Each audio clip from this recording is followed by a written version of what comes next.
Nesh Nikolic here, recording first episode of Better Thinking. I'm here with String, my brother, who's the audio guy, the tech guy, and he'll help with exploring what this podcast is about today. Welcome, String.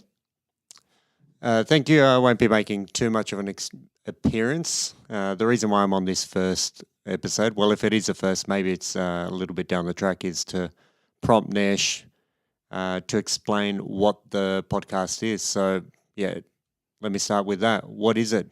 Why the name Better Thinking? This really evolved. I think we were talking about it previously. You know, this started in 2014 where we had that initial idea about having a podcast and sharing some good ideas with a wider audience. And I think since then it's matured to now, and I think the timing is right.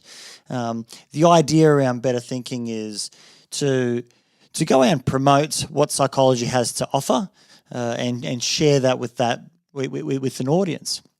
The applicability of psychology is important to me. Being a psychologist, I think it's useful that we use research, that we use those insights in a evidence-based way, and if we can go out and do so, we get really positive results. So this kind of comes from that perspective, bringing in guests who are experts in their field and learning from them, so that we can then go out and apply that in our lives. So that's really where it's come about. It's about collecting, gathering data, information, and research from a broad range of people for our own utility and better thinking. And who's the audience? Who do you expect to be listening here?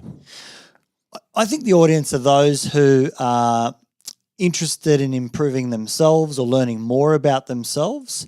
I think it ranges all the way from just the general population and those interested in that space, all the way through to clinicians, the health professionals, and I'd like to go out and say those who are curious about themselves. So it's quite broad in that way, and more so, and in some sense some nerds as well, because I'm a little bit nerdy and I'm just passionate about psychology. I think there's a lot of value in that space. So those wanting to know more will come back and listen.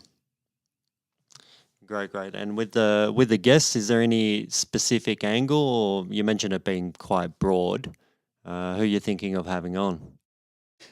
Yeah, I know that initially we thought about keeping it very segmented to psychology and those helping practices or professions.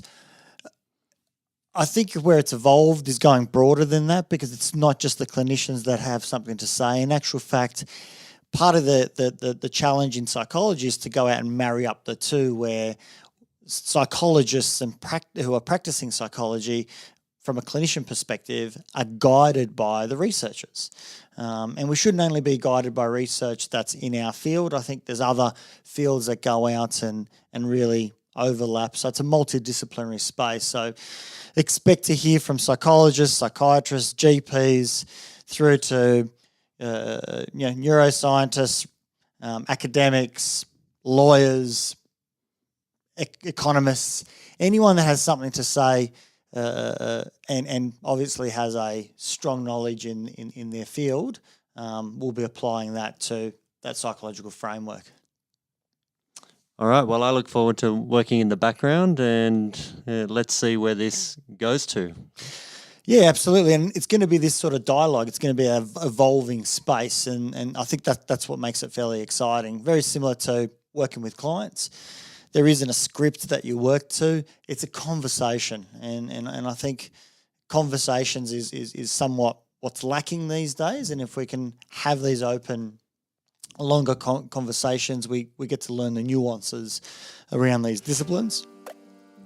And in doing so, I think we learn a whole lot more about ourselves. So watch this space.